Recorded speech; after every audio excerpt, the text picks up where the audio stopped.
Reka nongere ngo ikaze mukunzi wa Davis Entertainment nkubwira ngo komeza ugire ibihe byiza aho waba uherereye hose. Turagarutse n'amakuru yacu y'imyidagaduro, na makuru tugenda tubagezaho buruko bukeye noko bwije. Mu makuru y'uyu munsi rero ndaza kubwira aya makuru akurikira. Muri aya makuru ndaza kukubwira ko Israel Mbonyi yongeye guca agahigo agataramira abarenga ibihumbi 10 muri Beka Arena, ndetse muri aya makuru ndaza kubwira ko Masyoka wabaye vice president wa Kenya yakozwe ku mutima n'indirimbo ya Israel Mbonyi. Ese ni iyihe ndirimbo yaba yamukoze ku mutima? Turaza kurebera hamwe rero impamvu uyu mugabo Israel Mbonyi akomeje gutwara imitima y'abatari bake higanjemo n'abakomeye. Muri aya makuru rero ndaza no kubwira ko The Ben ari mu bastari bitabira igitaramo cya Israel Mbonyi uheruka kuririmba mu bukwe bwe. Amakuru arambuye ni mukanya gato cyane. Reka amakuru yacu tuyatangirire kuri Israel Mbonyi aho yongeye guca agahigo agataramira ibihumbi birenga 10 muri Beka Arena. Israel rero Mbonyi yongeye ku nshuro ya kabiri kuzuza ibihumbi by'abakunzi b'umuziki nyarwanda muri Beka Arena bari babukereye mu myambarire y'imisi mikuru isoza uyu mwaka. Bimaze gusaro nk'ihame ko abakristo bizihizanya umunsi mukuru w'ivuka rya Yezu Kristo Noheli na Israel Mbonyi abitabira ibi bitaramo ngaruka mwaka rero bakaba baba bari mu byiciro byose birimo urubyiruko n'abakuze. Iki gitaramo rero cyaranzwe no gufashwa mu buryo bugaragara kubitabiriye kuva ku munota wa mbere ubwo Ivan Ngenzi yagifunguraga mu ijwi iryihariye. Amateka rero yisubiyemo umuhanzi Israel Mbonyi ataramira ibihumbi by'abakunzi be bari buzuye muri Beka Arena. Hari kandi n'abantu bafite amazina azwi mu myidagaduro nabo baje kwifatanya n'abandi mu gitaramo cy'amateka nka The Ben, Omi Edimpozi, umuherwe Jimmy Muyumbu, hakaza kandi Alex Muyoboke, Ankostin Dusenge, Serenia, DJ Ira, Artiside Gahunzile, Marina n'umukundwa Keremance cyangwa se Miss Kadete. Biragoye kandi kubona mu bihe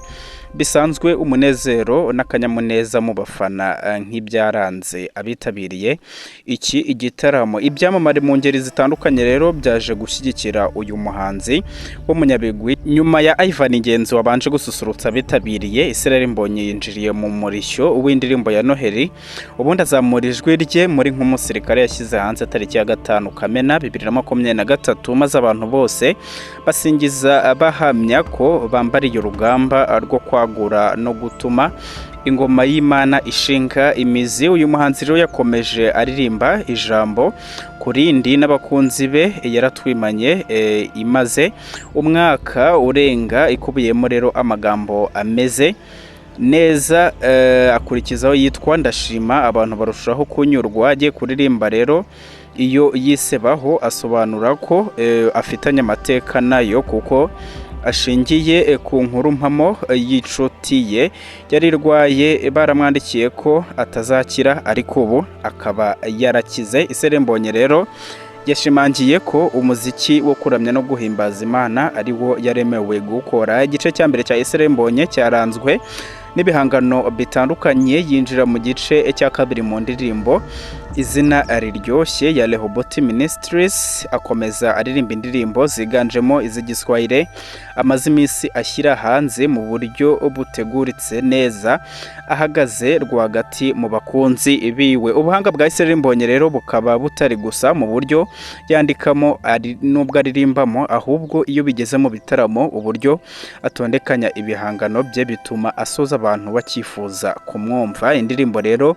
iri mu zashyize akadomo ku gitaramo cye ni yitwa Ni Nasiri, yaciye ibintu mu karere k'ibiyaga bigari. Yabanje kuyigarukaho rero asobanura amagambo avuga ati mfitanye ibanga na Yesu rituma nezerwa ngasimbuka. Asobanura amagambo akubiye nyine muri kiriya gihangano. Kuri iyi ndirimbo rero inkuta za Beka Arena zanyeganyeze bitari urwenya. Yongeye kandi kuririmbana n'abantu ibihumbi indirimbo yitwa Hari Ubuzima, indirimbo Icyambu yitiriye ibi bitaramo ngaruka mwaka inakomoka ku izina rye rya Mbonyi Cyambu, maze abwira abantu asoza ati Imana ibaha umugisha kubw'igitaramo dukoze, icyubahiro kibi cy'Imana. Atangaza ko ababyeyi baje rero kumushyigikira, kandi ati ndababwiza ukuri ko nzaguma ku Mana nkorera. Agashingura cy'umurero kabaye number 1 nyuma y'amatora yabanje gukorwa n'abitabiriye iki igitaramo. Reka nk'uko nari nabikubwiye, amakuru yacu tuyakomereze kuri Musyoka wabaye Vice Perezida wa Kenya, wakozwe ku mutima n'indirimbo ya Israel Mbonyi. Uyu munyapolitiki rero wanabaye Vice Perezida wa Kenya kuva muri 2008 kugeza muri 2013, akaba n'umuyobozi w'ishyaka rya The Wiper. Yakozwe ku mutima n'indirimbo ni Nasiriya Israel Mbonyi, abinyujije ku rukuta rwe rwa X. Yasangije abamukurikira amashusho ari kubyina iyi ndirimbo, aherekeresha amugaragaza ko yamukoze ku mutima. Yagize ati mu by'ukuri iyi ndirimbo ni umurimo w'Imana, Israel Mbonyi Imana imuha umugisha hamwe n'imirimo ye. Ni Nasiri rero ni imwe mu ndirimbo za Israel Mbonyi zakunzwe bikomeye, ikaba imwe mu ziri kuri alubumu yise nk'umusirikare. Uyu muhanzi rero ateganya kumurika mu ijoro ryo kuwa 25 already akaba yamaze kuyimurika. Ni indirimbo rero yakunzwe by'umwihariko muri Kenya no muri Tanzania, cyane ko yanamushyize ku rutonde rw'abahanzi bakunzwe cyane muri ibi bihugu bikoresha ururimi rw'igiswahili. Israel Mbonyi rero akaba yanakoze nyine igitaramo cyabereye muri Beka Arena, anariho yamurikiye iyi alubumu nk'umusirikare. Reka amakuru yacu tuyakomereze kuri The Ben, wari uri mu basitari bari bitabiriye igitaramo cya Israel Mbonyi, uheruka no kumuririmbira mu bukwe bwe. Uyu The Ben rero mu bihumbi birenga 10 bateraniye muri Beka Arena, ahari kubera igitaramo Icyambu Live Concert ku nshuro yacyo ya kabiri cya Israel Mbonyi.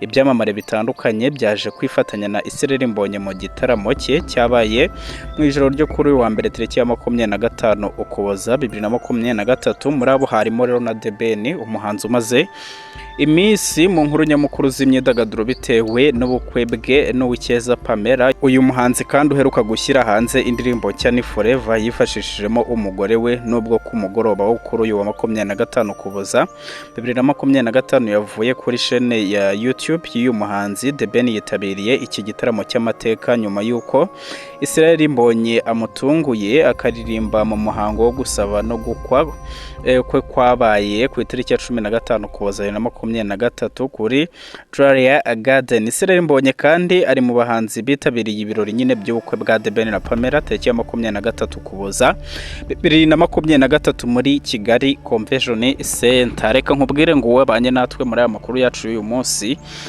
Imana iguha umugisha, kandi nkubwira ko niba aribwo bwa mbere ugeze kuri YouTube channel yacu, wakanda subscribe kugira ngo tujye dukomeza kubana mu makuru agiye atandukanye tugenda tuzaho buri munsi. Turabakunda cyane.